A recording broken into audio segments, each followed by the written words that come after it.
Here's the section of the show where we point out here in a place where we talk a lot of realignment. We talk a lot of college football. They intersect because everything that's happening in realignment can seem so stupid when it is put up against the backdrop of what's actually happening on the field. And I think week 3 in college football was a really good example of that. First of all, let's go ahead and give a congratulations to our friends in Pullman, Washington. The Washington State Cougars with an epic goal line stand. They beat their rival the year after their rival leaves them high and dry for the Big Ten, and they're stuck there in the Pac-2, 2-Pac, 2-Pac, Pac-12, whatever it is that you want to call it at this point. They get stuck there. And on the same week when they take the first step forward to rebuilding their life by adding 4 new teams to the conference, they also get a win over Washington. That's a feel-good week for Wazoo. That is a feel-good realignment story. And also one of those where you'd look around like, wait, hold up. Like Washington, like that's the team, Jed Fish's team. That's the one that's getting the bump up to the big leagues, not the team that came in there and beat like what, if you just pulled somebody, a European soccer fan or something, and threw him in there and said, hey, make sense of this, I'm not sure that there would be a whole heck of a lot of sense to be made there, because none of this is a meritocracy. It is not based on merit. It is based much more on brand. And so this year we have Wazoo beating Washington, right? Now, as far as the Pac-12 expansion move goes, it's not the best case scenario for Washington State, but it has to at least feel good to move on a bit. I mean, literally a day before the story broke about the Pac-12 adding the 4 new schools that they are going to add, Colorado State, Boise, San Diego State. The day before that, we got a story that was an interview, I believe, with Scott Barnes at Oregon State, and he was with Wilner and Canzano, and he said, look, we're rooting for chaos. The best thing for us is chaos in the ACC, and maybe we wind up as some sort of backfill option there. That's essentially what he's insinuating, right?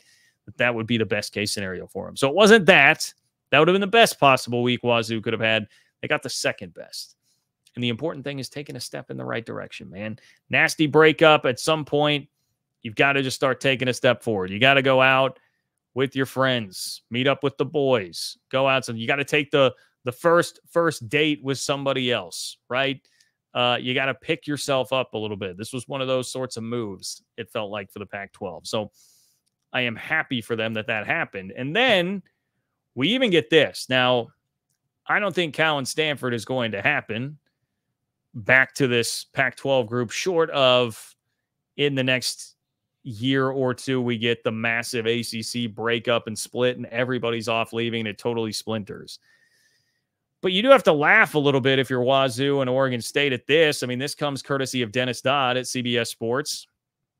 He says California and Stanford may have given up on being a part of a West Coast presence too early.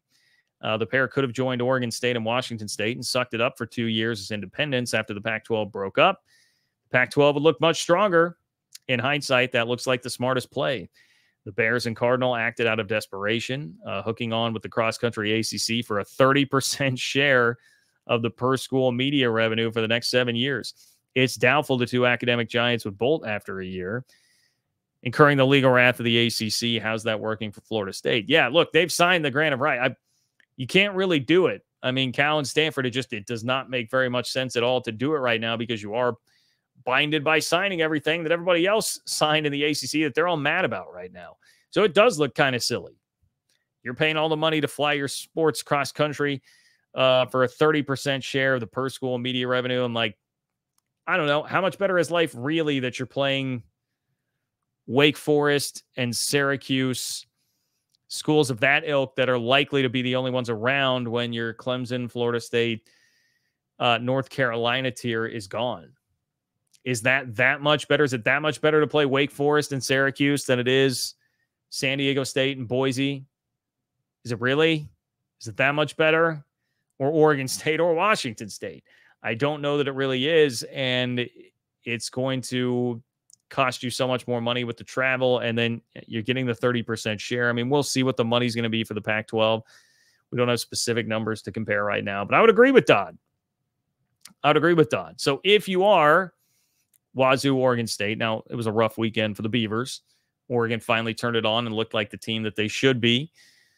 But for Washington State, one of the two, they get the great win. They get the Oklahoma State Bedlam-esque last year type of win, right? It's that kind of a feeling, those sorts of vibes. Cowboy fans can certainly relate there. You get that. You put one foot in front of the other. You're making moves without the ex-girlfriend. And then you get to laugh at Cal and Stanford and look at Dennis Dodd pointing out how they really made a mistake. Now, on the other side of this, we have Florida State and Memphis. When we're talking about realignment, Florida State and Memphis, that is a realignment-made college football game, man. That's a realignment-made game. Memphis, group of 5 team that has been desperately trying to work its way up the totem pole to get into the Power 5 or now Power 4 to get into a power conference. And then you have Florida State, the brash ACC bullies on the block who have been doing everything they can to get out. And now they sit here 0-3 after losing to Memphis. By the way, the place Mike Norvell used to coach at, and Florida State just looks inept, completely inept. And there is nothing funnier. I have no bone to pick with Florida State. Okay. I don't. In fact, from a content standpoint and potentially from a Big 12 standpoint, it could be very much so better the sooner that Florida State gets out of the ACC. I'm not really rooting against them. I have no dog in the fight, but it is objectively funny when Florida State has talked as much as they have over the last year plus. We're now over a year into this, going back to that public board meeting that they had where they were just talking hella S on the ACC, just going after the ACC in that meeting and projecting how much better they are. And then we had the lawsuits where they're accusing John Swofford of nepotism and digging back, getting so low and below the belt and dirty with all of this. And then they come out and they are 0-3 with 2 losses to lower tier ACC teams with respect to Georgia Tech. That's probably a little harsh for them, mid-tier perhaps. And maybe Boston College, maybe. But in terms of brand value, lower tier ACC schools, they get just beaten up in the trenches by them. And now they go lose to a G5 school in Memphis. And not only that, it's Norvell's former place of employment. Plus, it is a school that is just desperately trying to fight and scratch and claw its way up the totem pole of realignment. That is very, very funny. That is very, very funny. And again, if you were to take a random person, a person who does not follow college football at all, and throw them out there and say, all right, well, which one of these 2 teams is too good for its conference to where they have to fight dirty in court to get out and do everything they desperately can to get out of there to make more money? And which one is the one that is trying to fight, but is just, not really that wanted? You would say, well, Memphis certainly looks like the better of the 2. Should be Memphis, right? No. Not a meritocracy. And even if we're looking at Florida State and this whole realignment landscape, we know it's all about brand. I understand. Of all people, I understand how much content I've done on realignment. I get it.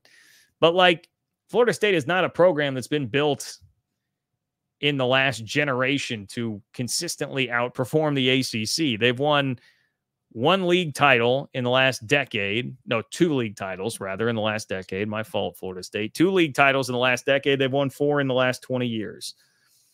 You want, comparison's sake, Oklahoma won 12 in 20 years in the Big 12. So Oklahoma going to the SEC, all right, that makes a little bit of sense from a meritocracy standpoint. You'd be like, well, they were dominating this place. They won the league 12 out of 20 years. Florida State's done it 4 times. 4 times in the last 20 years. It doesn't make a whole hell of a lot of sense there. And again, comes back to it's a little bit funny. It's a little bit funny that FSU is now dealing with this. This just wretched start and a lost season with this as the backdrop for all of that. They are the 9th team in AP poll history to start 0-3 after being ranked in the top 10. All 3 losses came to unranked teams. And we even had, to cap it all off, Mike Norvell's post-game press conference ends with a fire alarm going off giving like warnings. I forget what the specific wording of it was. Well, here, maybe we can play it. No, it's a YouTube link. It's not going to really work. I need it as a Twitter link. Anyway, fire alarms going off at the end of Norvell's press conferences. Just some symbolism there of how poorly things are going with Florida State right now. So I get it, Noles. Nole fans, don't attack me. I understand why you're doing it. I think your brand value certainly warrants making this kind of a brash move in college football, or else you were going to fall way behind your rival at Florida, who somehow it appears you have already fallen behind this year. As dreadful as things appear to be at Florida, you can't fall behind them. I get it. You have enough brand value there that you probably should be fighting for it. Same for Clemson. But that doesn't mean that this is not funny.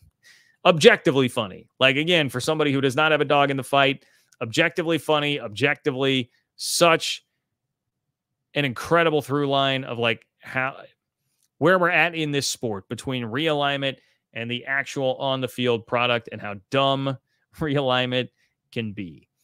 So